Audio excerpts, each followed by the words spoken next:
देखिए अपन insulation resistance के बारे में देखेंगे कि आज क्या होती है, कैसे होती है। सबसे पहले मैं ये बता दूं कि देखेंगे इसलिए क्योंकि एसएससी जेईई में ये क्वेश्चन आया हुआ है, ठीक है। अब देखो इंसुलेशन रेजिस्टेंस की डेफिनेशन होती है the resistance offered by cable.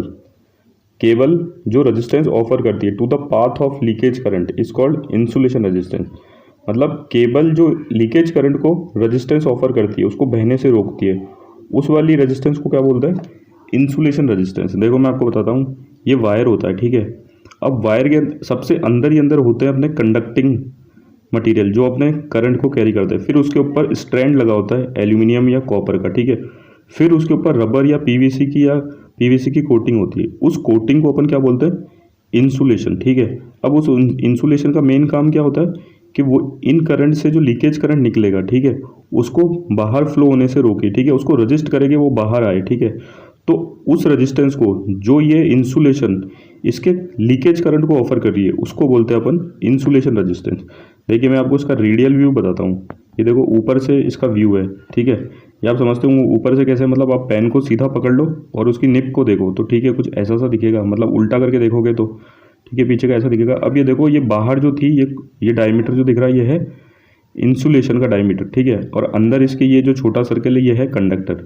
अब इससे जो लीकेज करंट निकलता है ना, वो ऐसे रेडियली आउटवर्ड निकलता है, जैसे कि ये इस डायग्राम में दिखा रखा है, ठीक है। यहाँ पे लिख भी रखा है डायरेक्शन ऑफ लीकेज करंट। ये अंदर वाली है क्या है?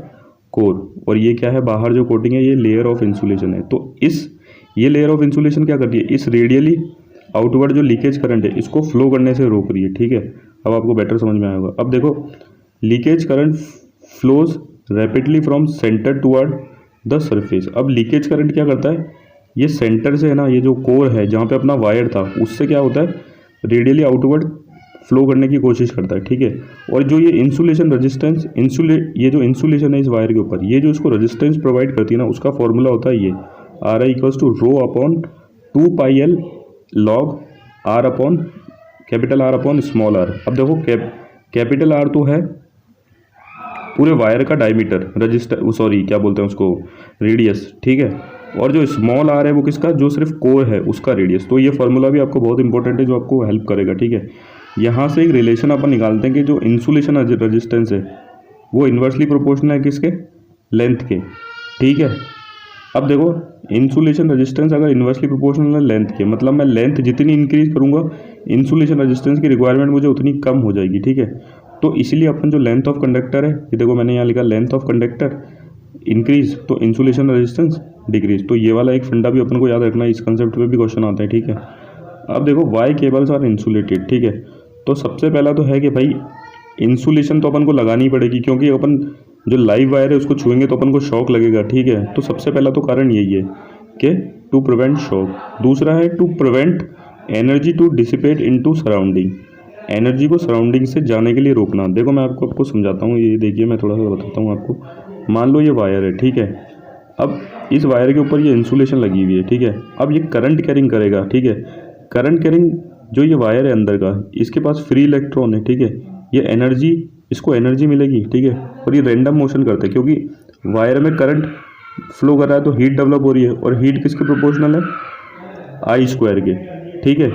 इसका मतलब ये एनर्जी गेन करेंगे और ये बाहर आने की कोशिश करेंगे। ये बाहर आने की कोशिश करेंगे तो एनर्जी डिसिपेट होगी, ठीक है। तो इसको रोकने के लिए भी अपन ये जो इंसुलेशन है ये लगाते हैं, ठीक है।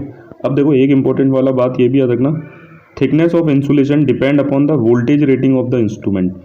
अपन को, इसको मैं समझाता हूँ, अपन को कितनी थिकनेस चाहिए वो डिपेंड करती है वोल्टेज रेटिंग ऑफ इंस्ट्रूमेंट, ठीक है। मैं आपको इसको भी बता देता हूँ। देखिए जैसे कि मान लो अपन कोई वायर है, ठीक है, उसकी वोल्टेज रेटिंग 20 है, तो अपन को इस 20 वोल्टेज के अकॉर्डिंग उसकी थिकनेस बनानी पड़ेगी, ठीक है। तो इसकी थिकनेस कम होगी इंसुलेशन की, अपन को इतनी रिक्वायरमेंट। मान लो एक दूसरा वायर है, ठीक है, इसकी वोल्टेज रेटिंग 400 वोल्ट है, ठीक है। तो अपन को इसकी थिकनेस इस 400 वोल्ट के अकॉर्डिंग बनानी पड़ेगी, तो ये ज़्यादा थिक होगा। तो आपको ये वाला कंसेप्ट भी याद रखना है, ठीक है। ये भी बहुत इंपॉर्टेंट है, ठीक है। इस पे भी क्वेश्चन आता है। अब अकॉर्डिंग टू द क्वेश्चन, ये देखो क्वेश्चन बता देता हूँ, क्वेश्चन भी बहुत अच्छा है। The resistance of insulation in general increase decrease क्या होती है विथ टेम्परेचर। मतलब जो रेजिस्टेंस है इंसुलेशन का वो टेम्परेचर बढ़ाएंगे तो क्या होगा। अब देखो मैं आपको इस क्वेश्चन को बताता हूँ, यहाँ पे मैं समझाता हूँ फ्लो टाइम का। सबसे पहले भाई इंसुलेशन है, ठीक है। इंसुलेशन बनी होती है पीवीसी की, प्लास्टिक की या रबड़ की, ठीक है। और ये सारे किस में आते हैं, नॉन मेटल में, ठीक है। तो अपन ने ये वाली बात कही। अब नॉन मेटल अपन क्या जानते हैं क्या होता है, बैड कंडक्टर ऑफ इलेक्ट्रिसिटी, ठीक है। मतलब इलेक्ट्रिसिटी कंडक्ट नहीं करते तो अपन डायरेक्ट यहाँ से भी यहाँ आ सकते थे, ठीक है। इलेक्ट्रिसिटी कंडक्ट नहीं करते या नॉन मेटल होते हैं तो मैं बोलूँ नेगेटिव टेम्परेचर कोफिशिएंट होता है। नेगेटिव टेम्परेचर कोफिशिएंट का मतलब कि जैसे जैसे मैं टेम्परेचर को बढ़ाऊंगा, ठीक है, रेजिस्टेंस घटेगा। ये वाला रिलेशन देखो आप, temperature is inversely proportional to resistance is inversely proportional to temperature. मतलब टेम्परेचर जैसे जैसे बढ़ेगा वैसे वैसे रेजिस्टेंस कम कम होगा, ठीक है। तो आपको ये वाला याद करना, ये वाला पॉइंट याद रखना, नॉन मेटल होता है, नॉन मेटल का जो टेम्परेचर कोफिशिएंट है वो नेगेटिव होता है, ठीक है। अब देखिए, अब मैं आपको ये क्वेश्चन भी आपको रीड करके दिखा देता हूँ। तो अब तो अपनी आंसर रहता है resistance of insulation in general with temperature rise. Temperature rise करेगा तो रेजिस्टेंस क्या करेगा, डिक्रीज, क्योंकि इन्वर्सली प्रोपोर्शनल है। तो फर्स्ट ऑप्शन करेक्ट है, डी ए, सॉरी डिक्रीज।